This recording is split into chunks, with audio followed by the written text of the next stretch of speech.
Hello guys, welcome back to the channel IT Simplified. In today's video on Azure, I'm here to talk about backup and recovery option in platform as a service for SQL database in Azure.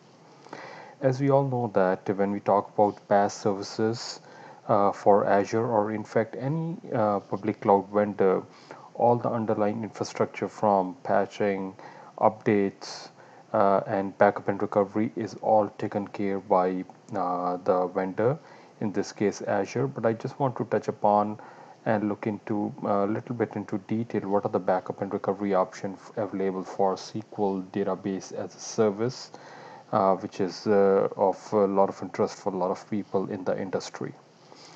So as you can see that on your screen that I have a SQL Server IT Simplified in which I have single database with the name ITS. Let's look into or drill down into what are the backup recovery options available. So what I'm going to do is I'll just go inside my IT Simplified SQL Server, and if you look under the settings, I have a manage backups option. So if I go on in this, you'll see that I have a point in time roll backups, which is for 7 days. I'm on the pricing tier, which is basic. And if I go inside this, you can see that I can configure this from 7 to 35 days. But the question arises, what happens in case you need your backup more than this, which is provided by default by Microsoft Azure? So the good thing is that you have the option of having a long time retention configuration where you can have a weekly, monthly or yearly long time retention backup. So you basically can roll back to your database if you want to have more than 7 to 35 days. And if I go under this, you can see that the maximum amount of time that Microsoft Azure gives is 10 years. So if I go, you can see it is saying that under weeks is 1 and 520 weeks, which is equivalent of 10 years. If I go actually in years, you can see that it is 1 and 10 years. So that is good. So because a lot of organization, for them this won't be sufficient, so you have that option of having a long time retention. The good thing is the data is geo-replicated. So what does that mean is, in case you have your data, say in my case I have deployed these resources in central region of Canada, if you configure this long time retention configuration, or even this which is by default provided by Microsoft Azure, the data is replicated between two regions. In case the whole region goes down, you can still retrieve the information from the other region, which is, I think, great functionality. So uh, just to summarize, you have 7 to 35 days, which is provided by Microsoft Azure, and you can do a point in time restore. But if you want to have long time retention, you can go up to 10 years, and you can configure the rules or policies accordingly. So let me just come out of this, and if I go to my resource group again and go to my database, and you can see that I have this restore option. If I click on this, this is a fresh install that I did, and when it is installed within a couple of minutes, there is a restore point which is created by Azure. So in case you delete this or something happens to your database, you can roll back. That is what we're going to test this. So what I'm going to do is, let me close this, and what I'm going to do is I will delete my database, which is ITS, and see if I'm able to reuse that restore point or not. So select this and give the name of the database and click on delete.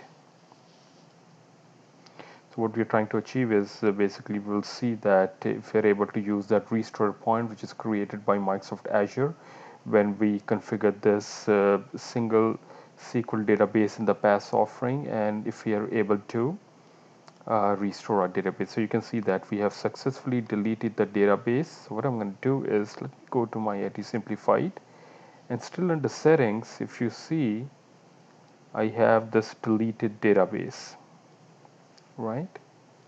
So I have this deleted database. Right now it is not showing anything. I should wait for a second, and then I should be able to restore from there.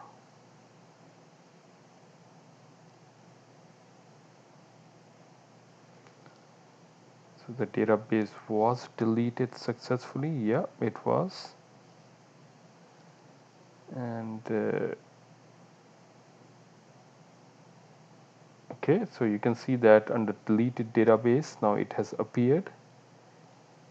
And if I go inside this, I have this restore point which was created by Azure, and it also gives you the timestamp. So let me see if I am able to restore this. So I'm going to go to this and click on OK, and it is submitting the deployment. The deployment is in progress, and hopefully I will be able to restore my database to the original location.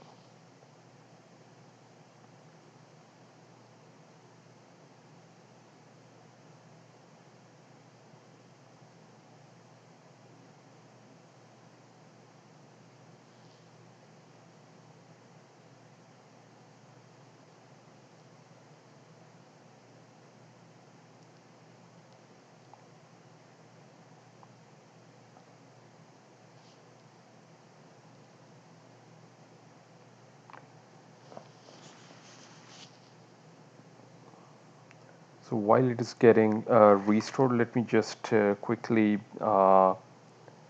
take a moment here explaining about the storage if you're not familiar with Azure Storage. So when I said that the data is replicated, so what we have done is that my SQL database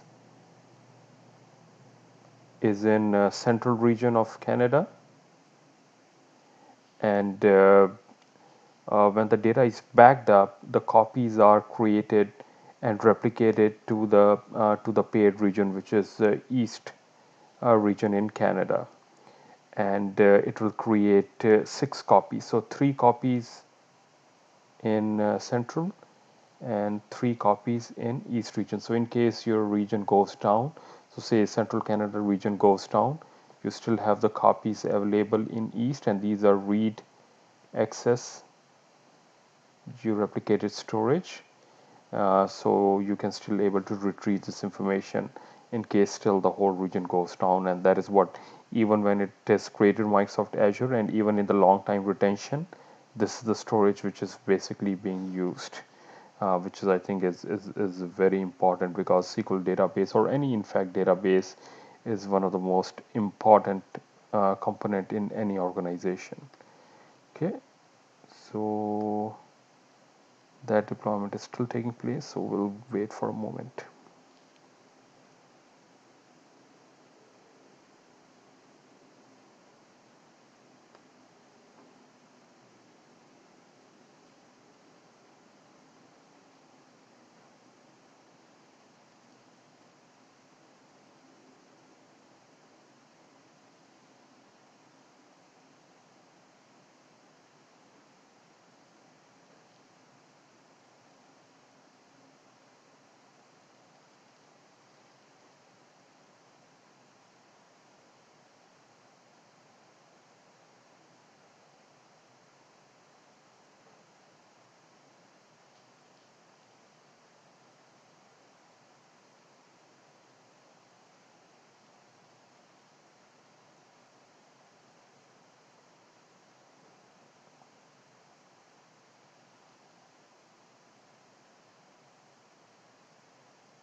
Okay, so as you can see that the operation was successful and my database, which is IT simplified, has been restored successfully.